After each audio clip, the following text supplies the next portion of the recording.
Welcome back to Fix It with Feng Shui Q&A, where I answer your Feng Shui questions. So if you have a Feng Shui question, something you've always wondered about Feng Shui, or you have a question about a certain area of your life where you need an energy boost in, or it's time to create a shift, ask me. Email me, jill@jillethier.com. You'll see it in the comments below what that email is. Or you can message me on Instagram or on Facebook and ask me your Feng Shui question. Just let me know the subject line that it's a Fix It with Feng Shui Q&A question. I'll be sure to answer it on an upcoming episode. So today's question came from Marie, who said, I was told in Australia you shouldn't sleep with your head to the south. What happens if this is the only placement for my head? So she's talking about bed placement in her primary bedroom. Now, there's a few different versions of Feng Shui, and so this is where Feng Shui gets interesting, and this is where Feng Shui is confusing, and this is why you need me, and this is why people buy my ebooks and my courses and have me consult for them, is because Feng Shui, there's lots of versions, there's lots of ideas, there's lots of different ways, and it gets confusing. So let's break it down a little here. What she's talking about is compass Feng Shui, which is amazing in its own right. It uses your directions. A lot of times you have to move, or you have to do things like you can't sleep a certain way. That is not the version of Feng Shui that I teach or that I practice. I practice BTB Feng Shui and landform Feng Shui, a combination of the two.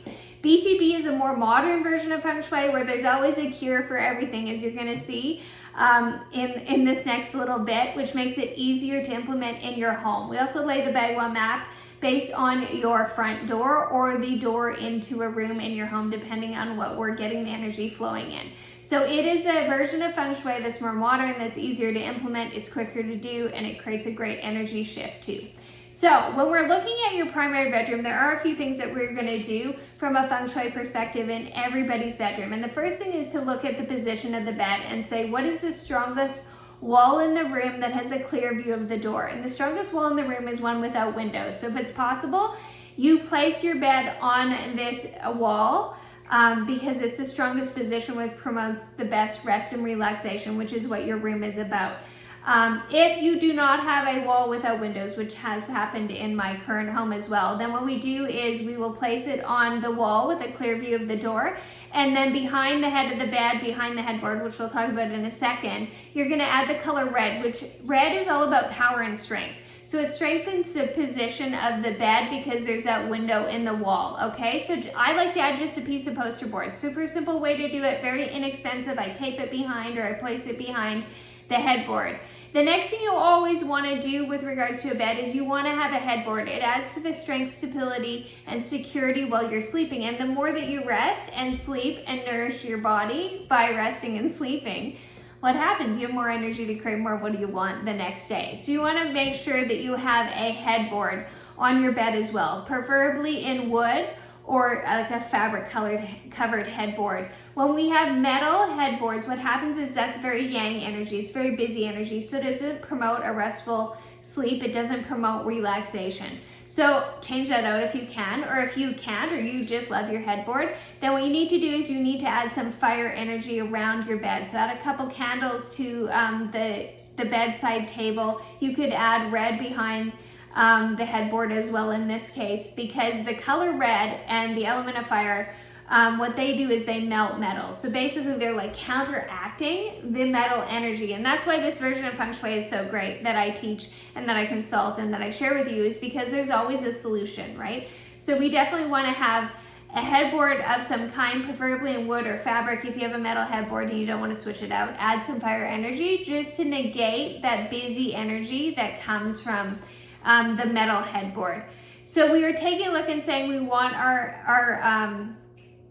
our headboard on the strongest wall, which is a wall without windows that has a clear view of the door. If you can only put it on a wall with windows, you're gonna add red behind the headboard, and then you're gonna always have some headboard of some type, preferably wood or fabric, to provide that strength, stability, and security that need while you're sleeping. The other thing we take a look at in Feng Shui, when we were taking a look at your primary bedroom and placement of furniture, is that your feet are not going straight out the door when you're sleeping. So usually doors are a little bit offset, and that's fine. But if you are laying in your bed and your feet are going straight out the door, or your partner's feet are going straight out the door, okay, brace yourself. This is known as the death position in Feng Shui, and we need to change that. Okay, so here's your cure if you cannot move your bed to a different wall. then what you're going to do is between the end of the bed and the door, you're going to hang a 30mm Feng Shui crystal. The more facets, the better. The Feng Shui crystal is like the disco ball for energy, and you're going to hang it with the intention of dispersing the energy because of what that position means when you're sleeping in your bed. Now, in a bedroom, in general, we always want to hang a Feng Shui crystal anyways. This is just a particular placement between the end of the bed and the door. Typically, we'll hang a crystal in the middle of the bedroom to keep the energy flowing. So that's a tip for you. If you don't have the death position thing going on, hang a Feng Shui crystal anyways to keep the energy flowing in your bedroom. Because what we're really focused on, especially in your primary bedroom, is not only rest, relaxation, a place for you to retreat to so you want it to feel really good, but it's also a love energy area in your home. So there's 2 love energy areas in your home, and your primary bedroom is one of them. And so you want to make sure that that energy is really flowing, because this is about your current relationship or a relationship that you want to attract. Or maybe you don't want any of that, but it's also about your self-love. And so we want to make sure that energy is really flowing, and bed placement is a big part of that. So making sure you're on a solid wall. If you can't be on a solid wall, make sure you have a clear view of the door anyways, and then you're going to add red behind the headboard. Make sure you have a headboard, and then if you are in that death position, hang that Feng Shui crystal between the end of the bed and the door to strengthen your position. So Feng Shui is this simple. There might be a few things that you need to do. If you're unsure or have questions, be sure to comment below, ask away. I'm happy to help. And if you are loving these Feng Shui cures, I have a Fix It Fast with Feng Shui ebook that you should check out on my website, jillethier.com. There is 7 Feng Shui fixes that I share with you that have 4 to 6 Feng Shui cures in each one that will help you boost the energy of abundance, boost the energy of love, boost the energy of well-being and purpose in your home, as well as calming the chaos, cleansing any negative vibes, and boosting the overall energy. So Feng Shui can be quite simple if you know what to do. So let me help you on that journey so that you can create a shift in energy in your home that creates a shift in energy in your life so that you can achieve more of what it is you truly want. As always, if you have a Feng Shui question, ask below. I'll answer it on the next episode. If you have a question about this particular episode, ask and I will answer it below for you so that you can ensure that your bed is in the strongest position in your room so that you can get as much rest as possible so you can create more of what it is you truly want on a daily basis.